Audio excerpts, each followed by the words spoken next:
I forgot.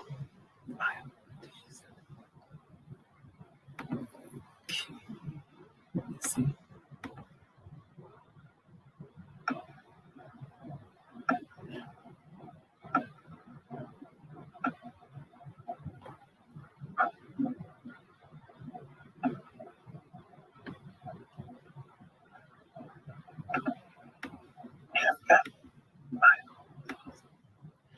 Good evening, everybody, and thanks again for listening. My name is Nelson E. Brown, and I am the host of the Beauty in Us Radio right here on Awesome God Radio. I'm so happy to be joining you guys and returning from the nice little break that we had for the holiday weekend last week. I went on a hiatus for the week last week because I wanted to give myself some time to recuperate and to get back into the swing of things. I wanted to give myself a break. Your boy has been running in terms of just, he's been very, very busy. The fall semester of school is coming to an end, and I've been busy doing my schoolwork and trying to juggle that. I have final exams that are coming up next week. So I'm definitely asking for your prayers and for your support as I continue to juggle through this. And as you all may know, but in case you if you don't know, and if this is your first time tuning in, I shared with you guys that back in September, my job position was terminated. So I'm still jobless right now. So I've been figuring out how to make it. I've been juggling everything, and I've been definitely putting my priorities in place like I've always done, but especially during this tough time right now. So between juggling my finances and trying to persevere through school and in the midst of getting the grades and in the midst of the pandemic and just trying to navigate through all of these obstacles, I've been writing extensively for the next 2 books in my book series. So I've been creating a lot of great content, new content for books 3 and 4 in my book series. So I hope you guys will stay tuned to that. And I just want to know how you guys navigated your way through Thanksgiving this year. I know that we were supposed to be socially distanced from one another, and that we were supposed to, in a sense, stay away from family members and friends this holiday season because of the COVID-19 pandemic and because of all of what's going on in the world and in the midst of this public health crisis.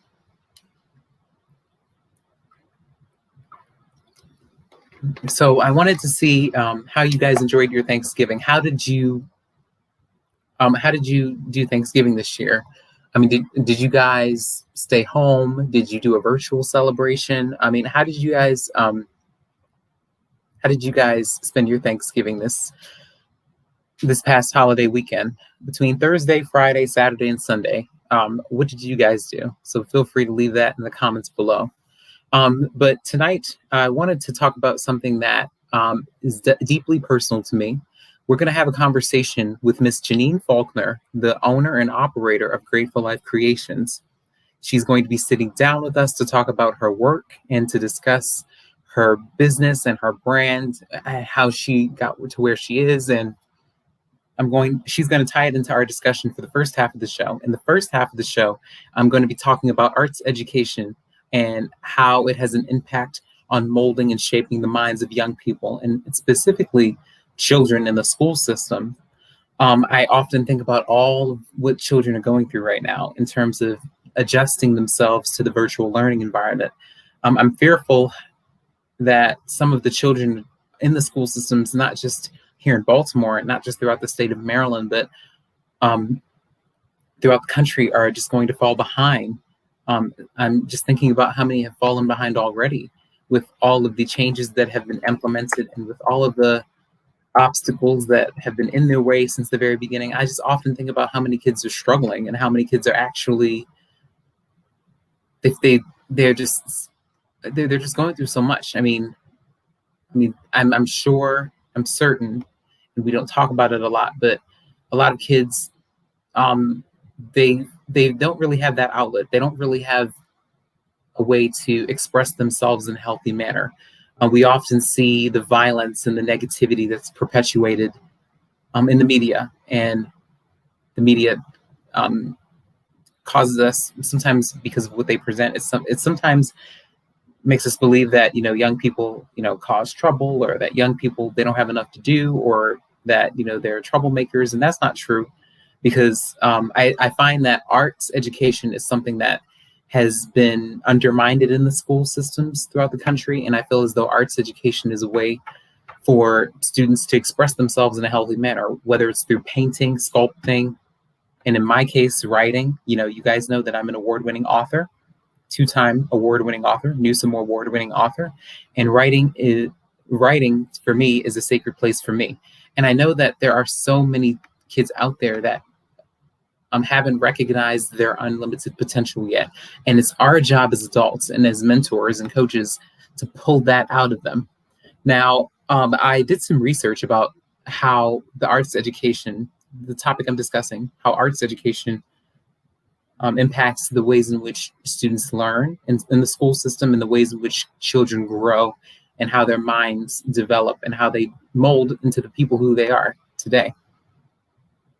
There is an article from Seneca Academy, and it's a school, it's an organization, and it has the 10 reasons why it's important for arts integration in school. And I'm going to read some of the stats to you guys so that you guys can get a better understanding of what arts education is, and why it may have been removed or cut from the school curriculum, or why people feel as though it's not significant enough to keep in the curriculum. So it says, this article was written, let's see, this article was written not too long ago, and it says that it was not long ago that arts education in schools was thought to be a luxury, and arts classes were cut from the curriculum to make room for more time to prepare for standardized tests. Currently, there is more and more information available that shows how crucial arts integration is to creating well-rounded, well-prepared learners and leaders.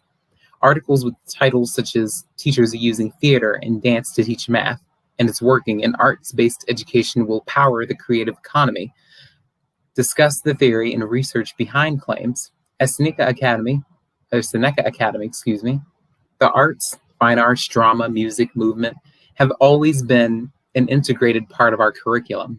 We weave the arts into our core classroom curricula, as well as teach specific artistic skills and abilities.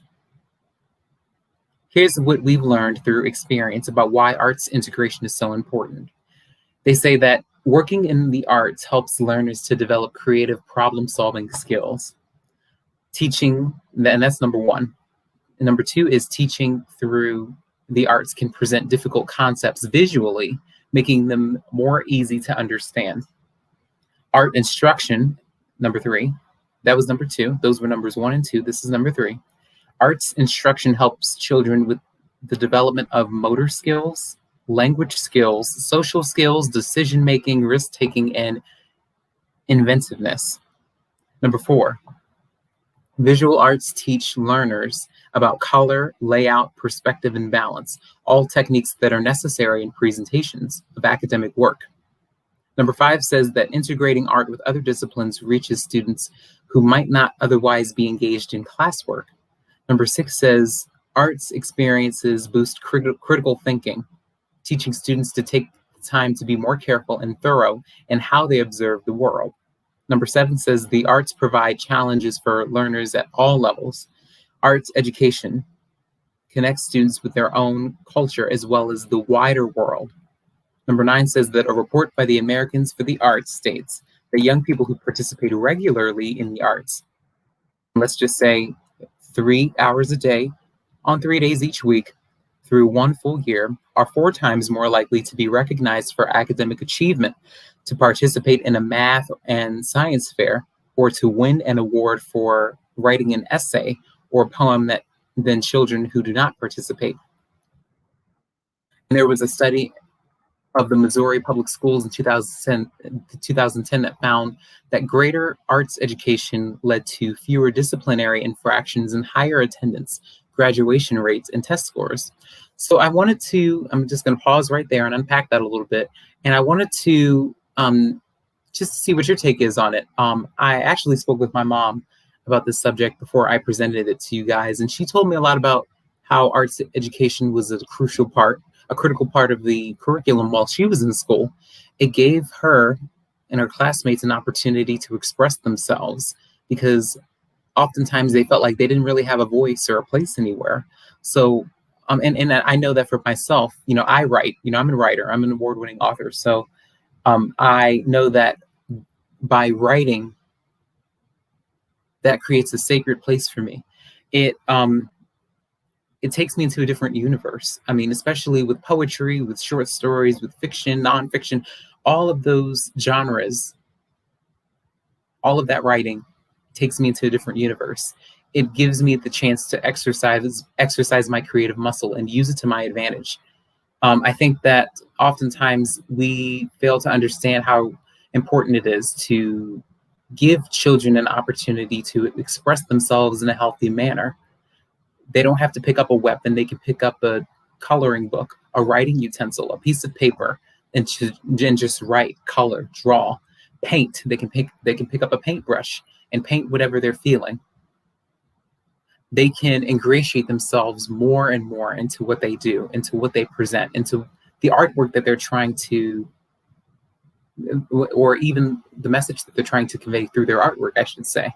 So I just want to see how you guys would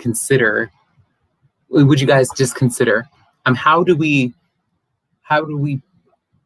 include arts education, or how do we bring arts education back into the private school setting and in the public school setting? Because I know that the curriculums for both entities in the school system are different. I know that the material, the content that they present and that they teach within each lesson varies.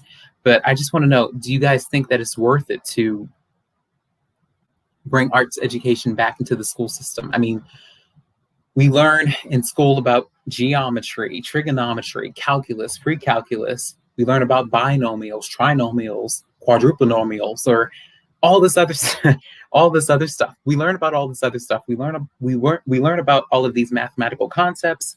We learn about reading comprehension. We learn about context clues, abstract thinking, critical thinking. So we learn about all of this stuff from grades K through 12, or even pre-kindergarten to 12th grade. And oftentimes we don't really use them anymore. I know that for me, I've always been passionate about English. I've always been a good English student. There was a point in time where my mom wanted me to be an English teacher because I was so gifted and talented in that area, and I was so skilled.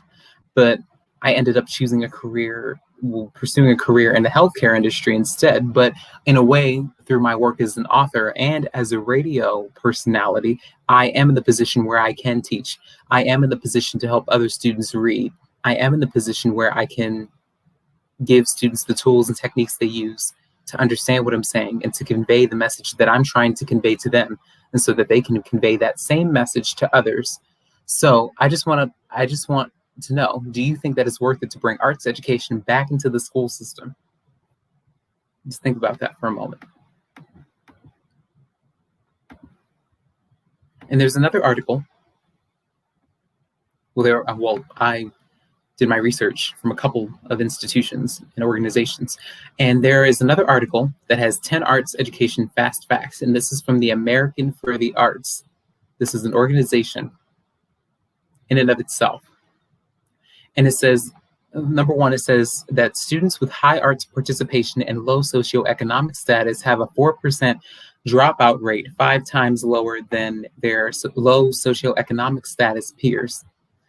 That's number one. Number two says that students who take 4 years of arts and music classes score an average of over 150 points higher on the SAT, than students who take only 1/2 year or less. Number three says that low-income students are highly engaged in the arts, are twice as likely to graduate college as their peers with no arts education.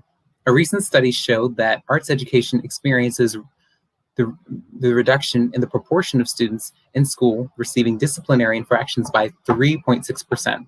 91% of Americans believe that the arts are vital to providing a well-rounded education. 19% of superintendents used the Title IV, well-rounded education provision of the Every Child Succeeds Act to fund music and the arts. This is more than the percentages who used Title IV to fund physical education, foreign language, and civics combined. The arts are recognized as a core academic subject under the Federal and Elementary and Secondary Education Act. And as of 2020, all 50 states plus the District of Columbia have adopted standards for learning in the arts. And that's number 1 through 7. Now, number 8 says that 2/3 of public school teachers believe that the fine arts are among subjects getting crowded out of the school day by a focus on math and English. And number 9 says that Black and Hispanic students lack access to quality arts education compared to their white peers, earning an average of 30 and 25% fewer arts credits respectively. As of 2020, only 19 states include arts as a key area of their state accountability system, and just 13 have done a statewide report on arts education in the last 5 years. The last comprehensive national arts education report by the U.S. Department of Education is over 10 years old. Now, after reading all of that, and let's just unpack that a little bit. Let's synthesize that a little bit. And I read in this article that, there are minorities that are affected by this the most. So those of you out here, all of the boys out there that look like me, all of the girls that identify with my community, the Black community, the Hispanic community, the Asian community, the Native American community, all of these communities, these ethnic minorities are affected. According to the research and according to the data that's collected by sociologists and researchers, we need arts education the most. We need that creative outlet. We need that space where we can express ourselves without being judged or reprimanded by anybody. There are no rules when it comes to creative arts. There are no standards. There are no right or wrong answers when it comes to being creative. We all can be in the position where we can paint our feelings. We can sculpt our feelings. We can write them down in a journal or on a piece of paper. We can create short stories. We can write a fiction-based story. We can write a nonfiction story. So we have so many outlets to use in order to convey the message that we want to convey. And I often wonder, well, I know that a lot of people, they ask and they think about the ways in which creative people get their inspiration. And I honestly think that it just comes from how you grow up, who you surround yourself with, and what you were raised with. I think that your creative muscle, that creative outlet that you have, it stems from what's around you. And nobody can tell you what to do with it. You are in the position where you can write about whatever you want to write about. You are in the position to do whatever you want to do with the arts, and nobody can tell you anything otherwise. So there's one more article. I'm going to try to see if I can, we're about 20 minutes in the show. I'm going to try to see if I can look at a little bit more research. And if not, I can just elaborate on this a little bit more. Let's see.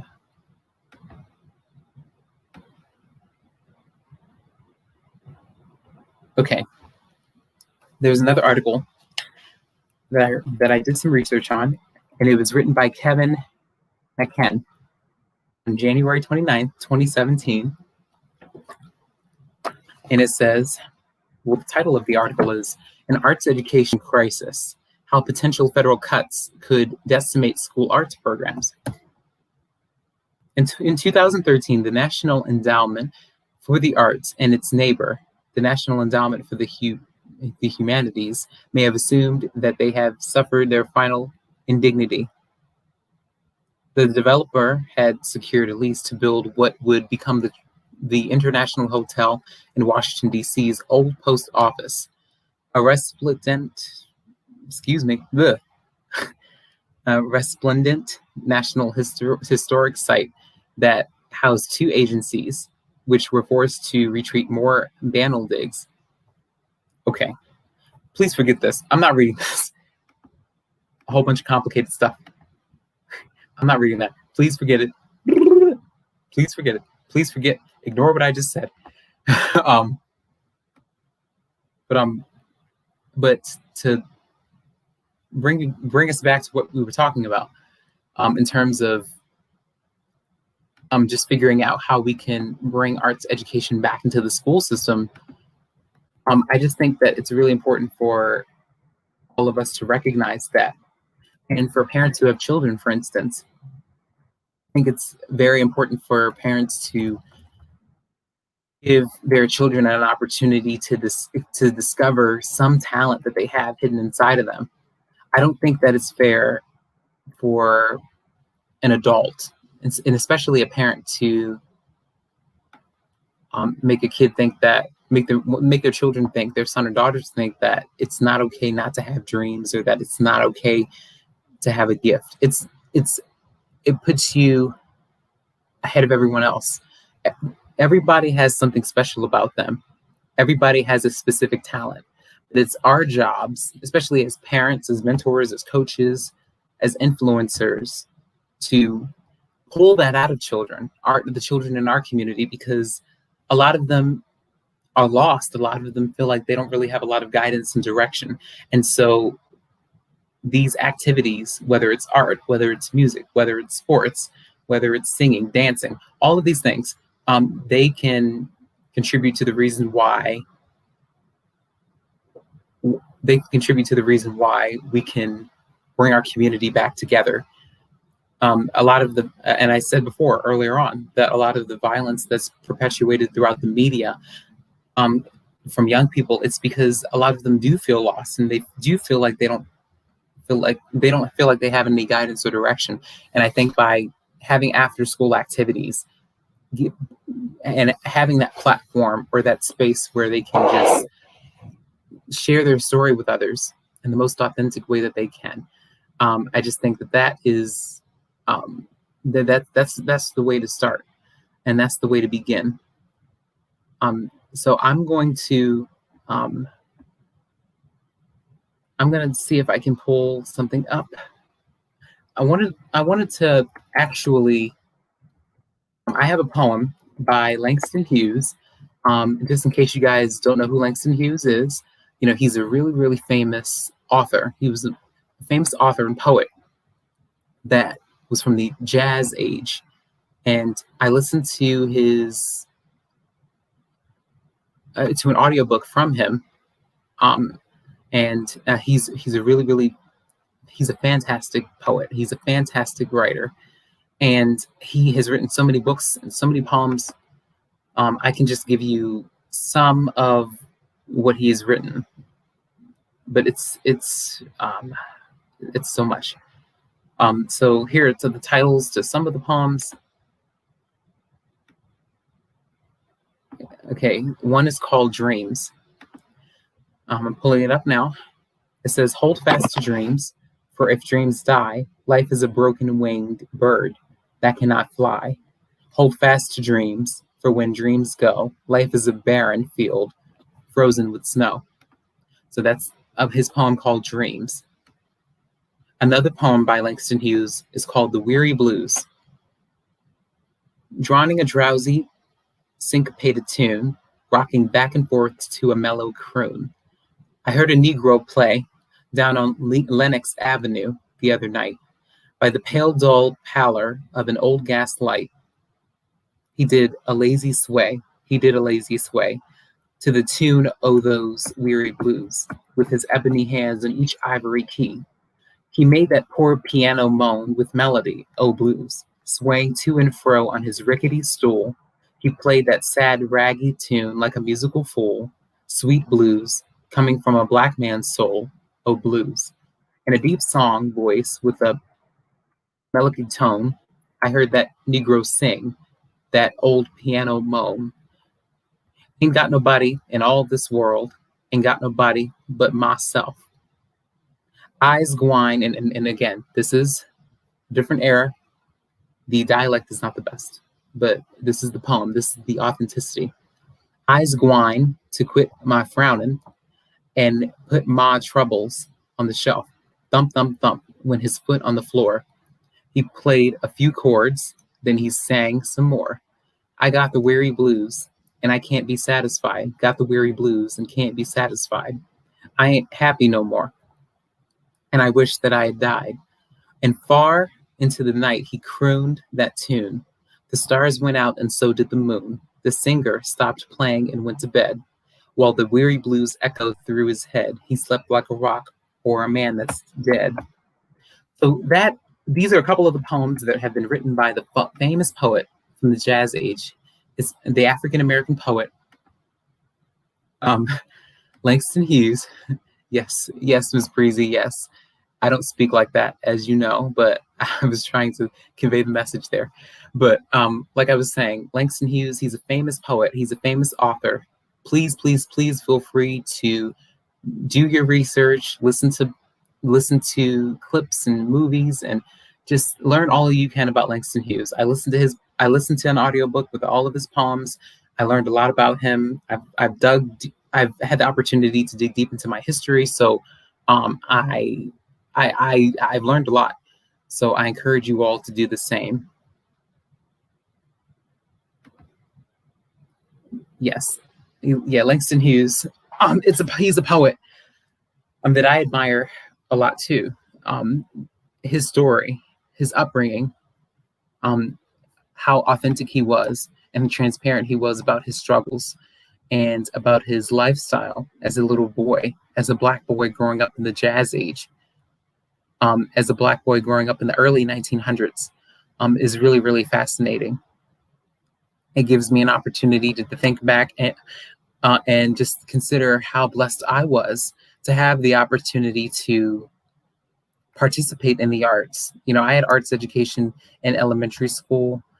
It wasn't until I had one art class in high school that was for my senior year. I did have art in middle school, but I didn't really. They kind of shied away from the arts education curriculum in high school. But I only took one art class in high school. But because of my teacher, I now have the passion, to draw and to create my own art.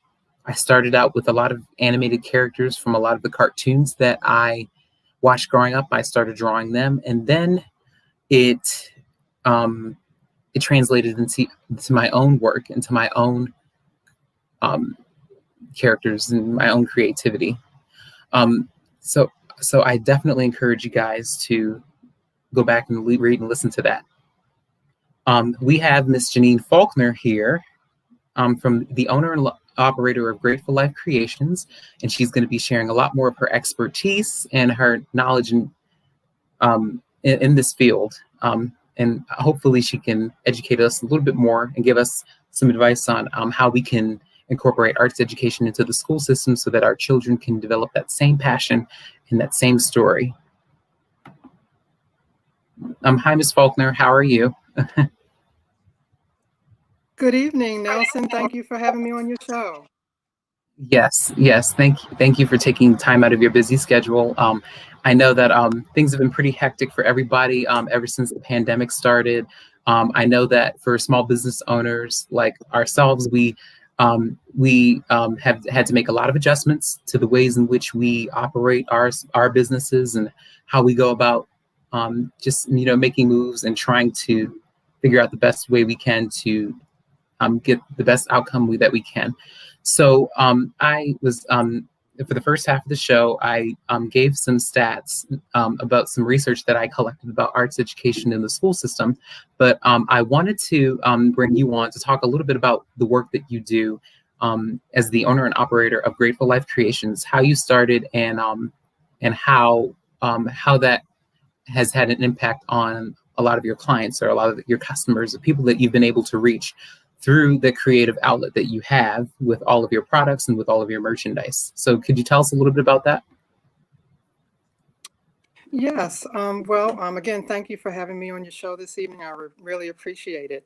And I found everything that you were discussing earlier pretty interesting. But yes, in 2014, I started kind of seeing things in my life, and I'm thinking, my goodness, my son was graduating from high school and get ready to go into college, and my daughter was going to be right behind him. And I had to think about, my goodness, they're going into their own transitions and becoming adults and everything. And I wanted to do some transitioning myself. So 2014 was a pretty rough year, but that was a light in that year. And I decided in November of 2014 that 2015 was going to be a year that I was going to make some changes. And so I wanted to kind of just rediscover myself because, the kid thing, my kids were getting older and I needed to kind of just look at my life and just figure out me. So in order to do that, I decided I was going to, search and explore some things. So I figured I wanted to do some additional things. I have a whole full-time job, still do, but I wanted something to kind of fill my soul. So I explored art and painting and different things like that. And that's not quite my cup of tea. I also tried jewelry making. I could half see what I was putting together, because I wear glasses now. And that wasn't the move either. But I remembered that as a girl and as in my younger days, I was with my grandmother and she used to do sewing. And I thought, well, let me get a sewing machine and see what I can do with that. And so when I got my sewing machine, I basically I looked up some things and I saw that Johns Hopkins Children's Center was wanting some people to dolls and to sew the little hospital gowns for the dolls as well. And the dolls were made for the children who were going to be having surgery to have them show the doctor what hurts on them. So I did that and I sewed 25 dolls and donated them. And it was a really good feeling to know that those kids were going to be uplifted by those dolls. And then my mom she passed from breast cancer, but GBMC was the hospital that she got a lot of her services from. So I remembered sewing small pillows for them, for comforting them through their time of going through breast cancer. So, and on those small pillows, I wrote with little like chords, faith and hope and things like that. And the people really enjoyed the pillows, and everything has been handcrafted. And with all that being said, it felt really good to be able to bless other people with pillows that I was making. So I ended up going and figuring out how I can improve the process. And the next thing you know, I do a Etsy shop, and then after a while, I did a Amazon shop as well, and people were buying the pillows. So I ended up doing wanting to put more than words on the pillow. So I decided I wanted to really inspire people by putting more words. So scriptures and affirmations and things to help people continue to be uplifted and encouraged. And that was how I got started. And I really enjoy putting messages on pillows to help people feel better and help people smile. Yes, that is really impressive. And even like when I met you back in February at the event, I was really, really impressed. I mean, you had so much merchandise, you had so many pillows and so many different forms of affirmation and that you use with the merchandise that you sell. And I didn't have any money at the time, so I couldn't buy everything. I wanted to buy the whole thing. I wanted to buy everything. And yes, that's an example of, Yeah, a lot of the and this is affirmations an that you had. example. Yes, and this is actually one of my foundation pillows. Like my scripture pillows are where I got started and where I really wanted to help and how to have the word around. A pillow like this in the back of your back on a chair. You can put it in your living room or give it as a gift in a situation or somebody who's down and lift them up. So yeah, this is where it all started actually, when I really got to a point where I wanted to, do more.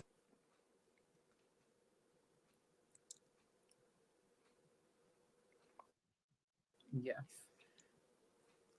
Let's see.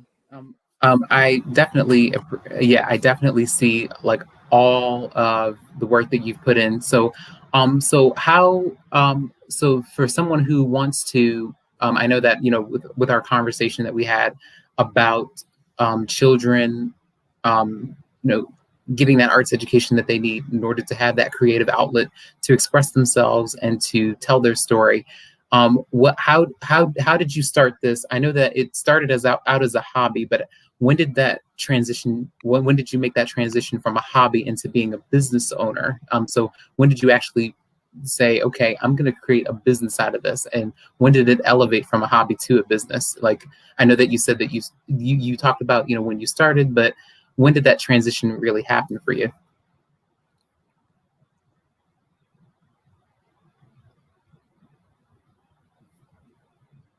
Well, after discovering and wanted to move forward with I opened up in 2016, and then I decided to start it as a business because people were buying the pillows and enjoy. So I wanted to have work every day, but then you want to have a business. It was an opportunity to be able to do something new and different and more refreshing. Something that I'm more passionate about. So I decided in um, 16 to open up, and a little later the Amazon handmade store. And then from there, I started vending and even started to do some men's events where I was. So it started there and you to move and grow. And so ended up writing a book called, it's a 30-day journal called Sis, You Are Amazing. And the book actually is right here. And it's a 30-day journal that lifts and encourages women. And the fact that you could write a book. And I had never really dreamed about being an author, but I felt like it was something that I could do. And so I figured, well, I sew pillows. I wanted to do something that included that. So I ended up be a 30-day journal with 30 of my pillows. And 30 of the pillows were just basically expounded on for each day. It provides encouragement as well for. Yes, I did take a look at that on the company's your business's website, and I definitely see all of the work that it takes to not only operate and own the business, but to be as authentic as possible in terms of just sending positive and uplifting messages to people who may feel discouraged in different periods of their life, especially right now with the COVID-19 pandemic and with all of the self isolation and all of the social distancing that we have to do, and just Oh, all of the restrictions and everything. It's taking a toll on a lot of people's self concept and just their mental state. It's a lot. So, what would you and back to the conversation I had earlier about arts education in the school systems? What would you say to, or how do you think that we can incorporate arts education, even with some of the stuff that you're doing, with your business and with your brand? How can we incorporate that into the school system so that our children can have a healthy and positive way to exercise that creative muscle and to use that to their advantage, even if they don't choose to pursue it later on down the line as a career, just as a hobby or something to do to keep them out of trouble and to keep them focused on their journey? So how would you um, put that together? I was kind of heartbroken to hear that they're they don't in school anymore. I guess it varies schoolish, but I think it's very that art and music is in this because kids have so we're all balanced, like you were saying earlier. And if there is not an art class or is not a music class for people to explore, for the kids to explore, some they may have a gift of singing, they may have a gift of painting or sculpting, and it might change their life. And I think it's very important that those things are available to the kids in school, in elementary and at least up and through middle school, so that they can see, that they might be blessed enough to be able to change the world with a paintbrush or with their voice. And even with poetry and the drama, acting and things like that, there's more to us than math and reading and writing. It's very important, but we're made up of so much more than just the arithmetic and stuff like that. And also, I can still remember the name of my art teacher in elementary school. It was Miss Elke, and she allowed us to touch the yarns and the plaster and the paints. I remember, making clay figures and putting them in the kiln. And in the kiln, you take them out, and they're hard, and the colors that you put on them come to life. Those were beautiful experiences. And I also remember music. I love music, and I remember the woodwinds and the percussions and the strings and everything about that. And that stuff changes you, and it can really do something for kids. And also, I think that if a kid is really talented, they can make a living off of their talent. And if they're in an impoverished neighborhood, or live in a family that is not able to really support them sufficiently, maybe if their talents are brought out, they can make a living off of their talents and bless not only themselves, but their family and their community. So I definitely think that art should definitely stay in schools. And, we would have to try to get that enforced. Yes. Yeah, I definitely agree with that too. I was really crushed to figure out the stats that I collected from all of the research that I've done about this discussion, and I knew that arts Mhm. education was not the most popular thing for everybody. I know that everybody is not really a big advocate for that, unfortunately, because I do know that a lot of people, and even like growing up, Okay. I know that a lot of people they want you to learn geometry, trigonometry, calculus, and all this other stuff that you don't even see after outside of that class or after that grade. But Mhm. a lot of people Yeah. they The basics are downplay. important. Yeah. Yeah, I mean the basics. Yeah, the basics are important, but a lot of people downplay the impact that arts education has on children and how they mold and shape their Right. minds and how they grow and everything. So, and I know that it takes, the community. It's a community effort. So, how did your family react to the fact that you wanted to um, not only do this as a hobby, but you wanted to start a business? So how did your family, were they supportive of this at all, or how did they respond to this idea at first? Actually, they were very supportive and surprised because I've always been pretty practical. And you go to work, you come home, you're a mom, you're a wife, or what have you. But that was part of my journey in 2014. I knew that I needed to do more. I knew I was made to do more and be more. And so I embarked on searching for what that was. And it ended up being Grateful Life Creations. And so, yeah, my husband and children were very excited to see that I continued with it, and that people were, now I'm known as the Pillow Lady. And, my husband and I go out, and sometimes people will say hello and they know me as the Pillow Lady. And it's fun. And my daughter's got starting a business herself now, and my son he's very supportive too. So they're excited to see me in a new light, and I really love that because it provides extra positivity for them to see me doing things. Yes, I mean, I do know that having your family support is really really important, and just having support in general, because I Mhm. know that we can't be on this journey by ourselves. We can't make it alone. We have to have the support of others, and we have to have a supportive group of people on our team. Where do you see yourself with the business and with Grateful Life Creations as a whole? Have you jotted down any ideas in terms of how you wanted to expand your business? Did you have any ideas in mind of how you wanted to reach more people with more products or more affirmations or anything of that nature?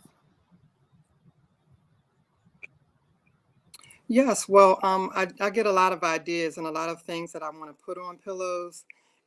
And I want my online store to just skyrocket because, as we see now, COVID kind of sidetracks you when you're in the brick and mortar part of it. And if you're trying to be safe, you don't out there these days. So I want my online store to grow, and I also eventually want it to grow so much that I can hire people that are disadvantaged and work to help make the products.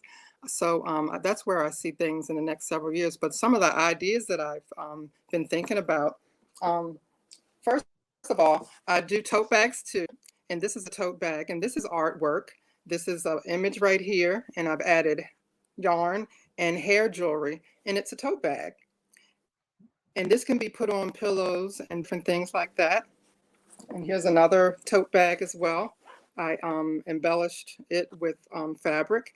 And the artwork that I used for this particular bag is by designs from Amara. And so artists can help artists.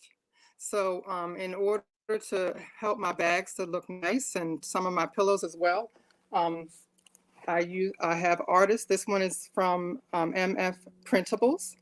And this is a representation pillow for children that look like us to be uplifted and encouraged. This is a boy. And I also have other pillows for kids. This pillow, educational pillow, and it has the parts of speech on it. And then I also have a pillow with the multiplication tables to keep the kids who are quarantining and going to school from home busy. So if they need a pillow that has some of their educational parts on it, then those are pillows that they can get. And then I also have another pillow here. This is also artwork by designs by Amara. And I used her artwork and I added some embellishment. These are earrings. And then here's a gentleman, and I added a beard.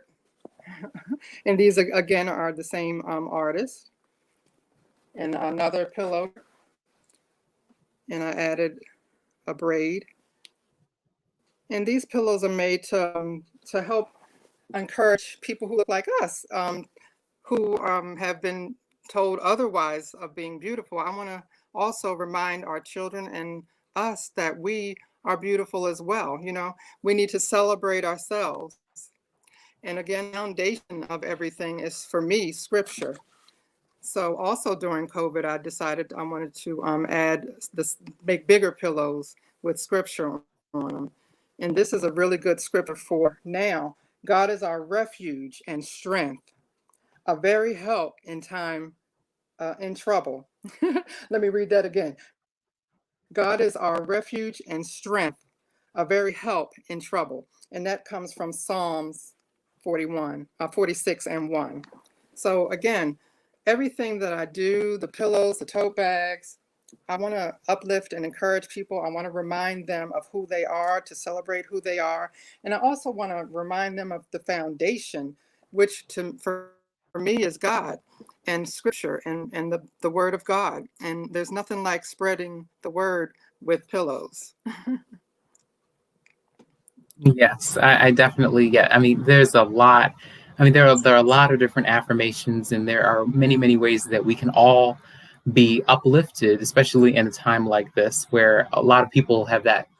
A lot of people Yeah, feel like there's no hope right now because of everything that we're going through, because of all of the ongoing uncertainty right. with everything. I know, especially for Hmm. parents and guardians, like a lot of people are being pulled in many different directions as far as taking care of children, taking care of their homes. A lot of people lost their jobs, and a lot of people are in the process of trying to rebuild.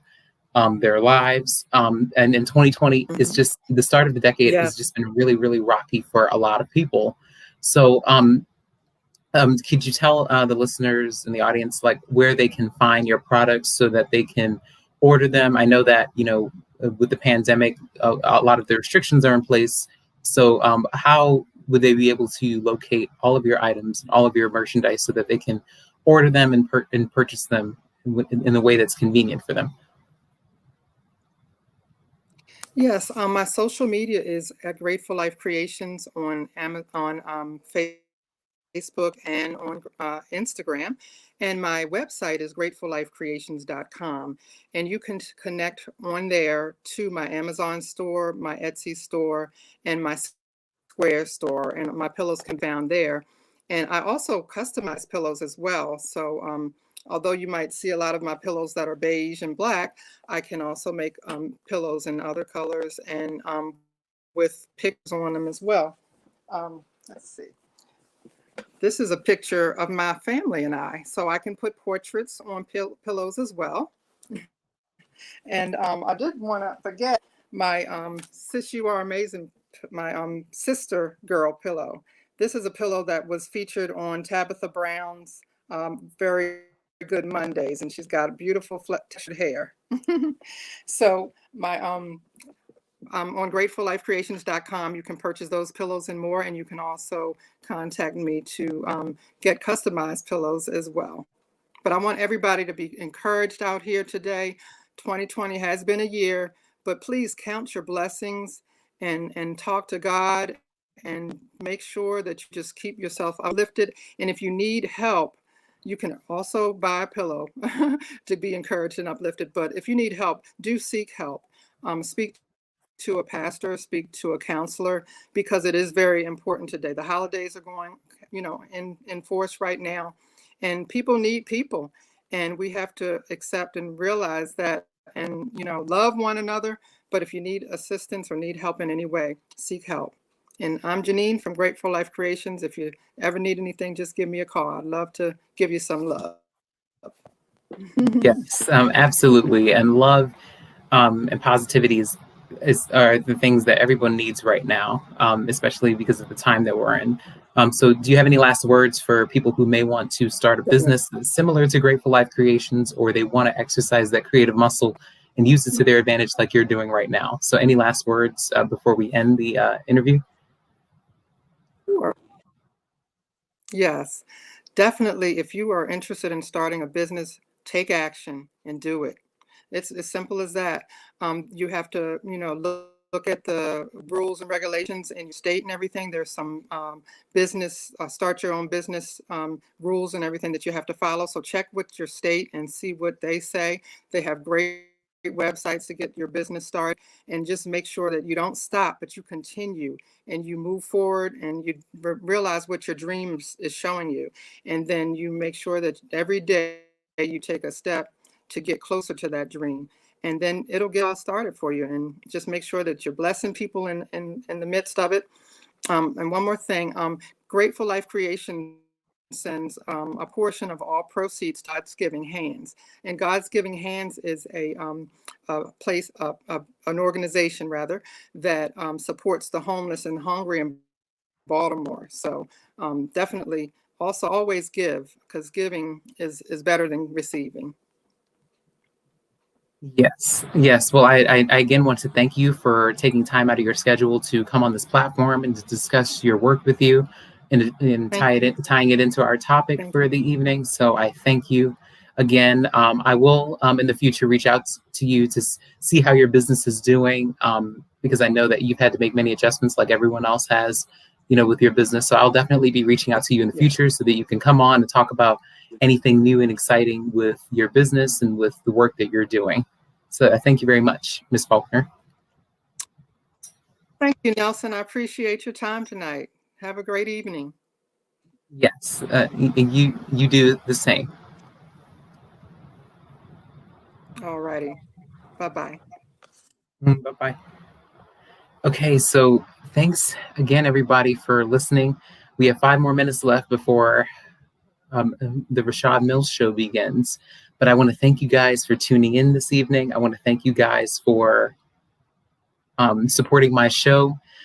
I am entering to the third month of my show, and it's been a great 10 years so far. I've had the opportunity to sit down with such amazing people already, and I'm only 3 months in, and I've sat down with amazing people already, and I have much more in store for the future. And I've been outlining the content for my shows for the year 2021. So I can't wait to see what's in store. I just want to give you guys a few more announcements before I end this show.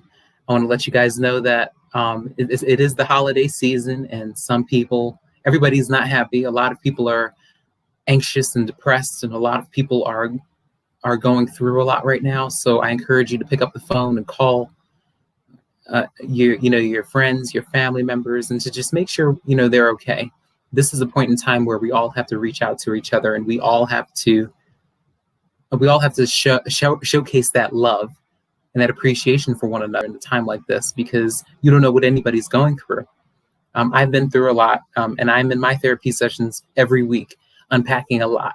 I vent behind the scenes. I vent a lot. And in my therapy sessions with my psychologist, I've learned how to be the best young man that I can be with all of what I have. That's a part of my foundation. And I continue to do that each and every week, because I know that I'm not going to be able to handle all of those emotions on my own. I know that I'm not able to handle the pressures of life on my own without the necessary tools and techniques to do so. So Ms. Faulkner was great tonight. I thank you guys again for listening. Next week, we're going to be talking to another great guest about the healthcare industry. He's a frontline worker in the healthcare industry, and he's pursuing a career as a doctor.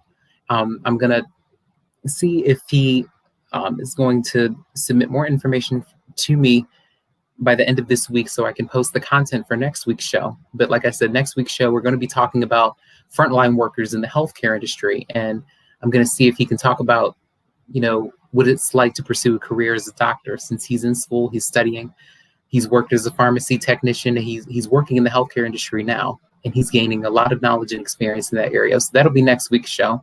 I'm still trying to decide on whether or not I should do a broadcast on the 22nd of December, on Tuesday, so December 22nd, the week of Christmas. So I will get back to you guys about that. But in the meantime, I encourage you all to stay blessed, to stay safe, and to be prosperous in everything that you do. This is the Beauty in Us Radio right here on Awesome God Radio. So next week, Tuesday, December 8th, make an appointment to meet me back here from 6 p.m. to 7 p.m. right here on Awesome God Radio. This is Nelson E. Brown, and I am signing out with you guys right now. So I encourage you guys to go back and watch some of the shows that have already aired. The broadcasts have been great. So I love you guys, and I'll see you next time.